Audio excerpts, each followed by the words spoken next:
Ano, kakain na? Didiin ako da. Ay ko. Chamo ko customer din. Ginan pa ka mo. Sa hastang lamia sa mga bayhana. Agay. Naimbitahan naman ng team ko sa Anay. Agoy. Hello world! Hello universe! Good morning! Mali. Few friends lang pala ang tumitingin sa aking vlog. Agoy, sakit. Habang nag-prepare naman sila ng mga pagkain, syempre kami naman dito sa gidli-gidli ay exhibition. Sayaw dito, sayaw there. Way, mga patay gutom kami. Way, la la la la la la la. Agay, nakakahiya naman talaga sa mga people here. Kaming mga bisita ay sobrang napakaaga. Nagsa-start pa lang pala sila nagluluto, ay tsaka naman kami dumating. Agay, parang hindi naman nagkutoy ang tiyan nito ay. Pero gutom na talaga kaming lahat. Mamaya ka talaga sa aking chicken curry ka. At hindi naman talaga ito nang papalata ang mga ito, no. Pero nasa 5 na lang ang kanilang paningin, no. Agay, syempre ako nagpa-picture ko dire. Pero syempre hindi man halata nga gutom na. Bito ko nagtantrum sa salood nga nagasaot-saot doon. Pero agay, kumuha talaga ako ng isang hipon. Oy, hindi na nga lang binidyuhan kasi nakakahiya naman. Agoy, dami-dami naman yung mabring home mamaya ba? Sinadya talaga namin dito na hindi talaga kumain ng breakfast. Kasi dito talaga mamaya talaga ang tunay na labanan. Dito pala kami sa boarding house ng aming kaibigan. At buti naman talaga at meron silang rooftop. Kaya first time din namin pumunta sa may birthday na dito kami magsiselebrate sa taas ng boarding house nila sa rooftop. Kaya ayan na, malapit na talagang kainang. Nagtatantrums na talaga ang mga bitok namin. Dumidila na rin pala ito sa gutom.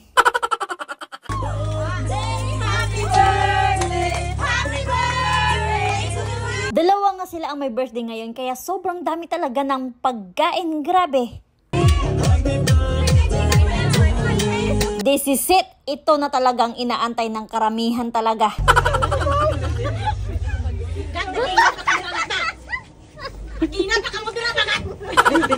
Na-stuck naman talaga ako dito sa gidli at hindi nga talaga ako makalis dito.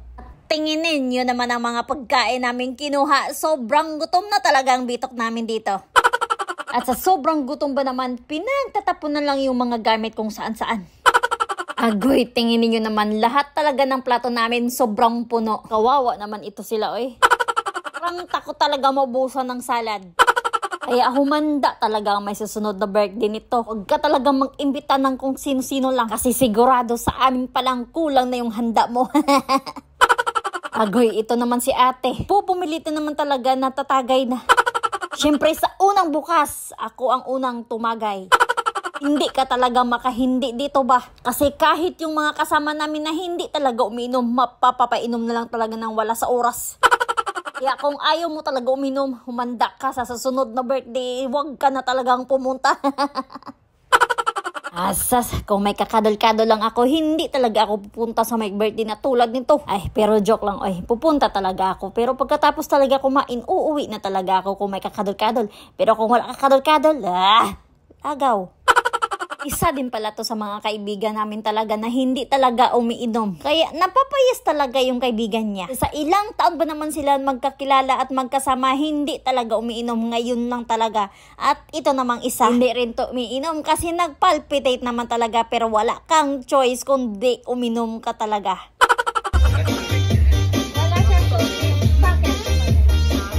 Agoy, syempre tahimik na sa gidli kay busog naman. Agoy, syempre, hindi pa talaga natatapos ang pagpasa ng mga inumin. Ayan, go! Kaya nyo yan! Walang uuwi pag hindi nalalasing. At oras na rin talaga na matuto tayong uminom, oy. Kaya magsalita sa competition. I-represent natin ang Pilipinas. Hindi ko rin talaga alam kung kailan kami mag-compete. Siguro sa next pa nga tuig. Sa mga next pangakuan, sa mga next year pa sa mata. Agoy, pero sa sayawan, ito na lang talaga ipapanalo ko. Kasi ako lang talaga ang pinasasayaw ko, may showdown. Agoy, kasi sabi naman ng birthday girl, may premyo ang mas magaling sumayaw. Kaya ayan, tinodo ko na talaga. Agoy.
Agay! At bigla naman ako napahiya. Ay, kasi tumitingin naman talaga si Sir sa kabilang bahay. Pero nahihiya pa ba yan? Umulit pa talaga.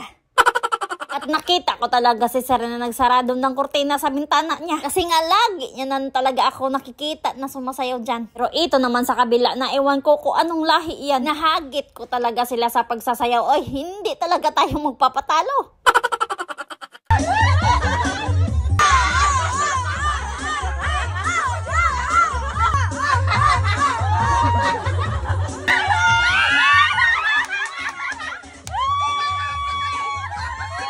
At syempre, nanalo ako. Syempre, may pa-pray yung habol.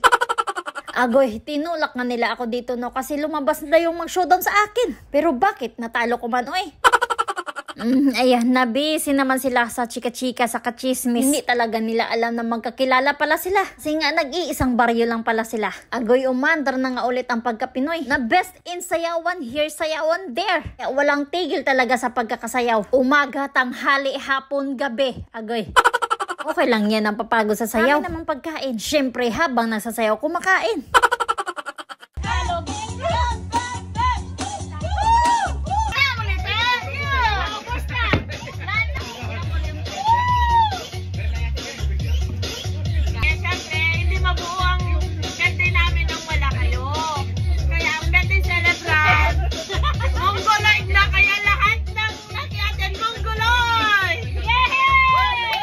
Agoy, Mongoloid naman tadayin lahat.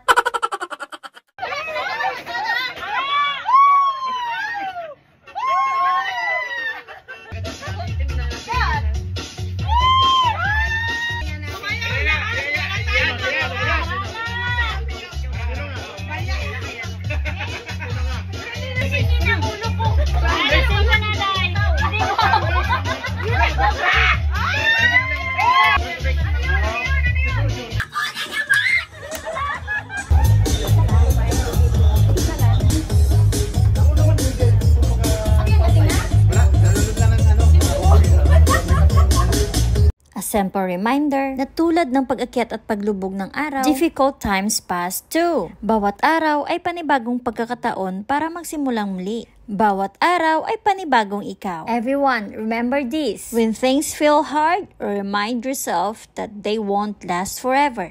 Maraming salamat po. Bye!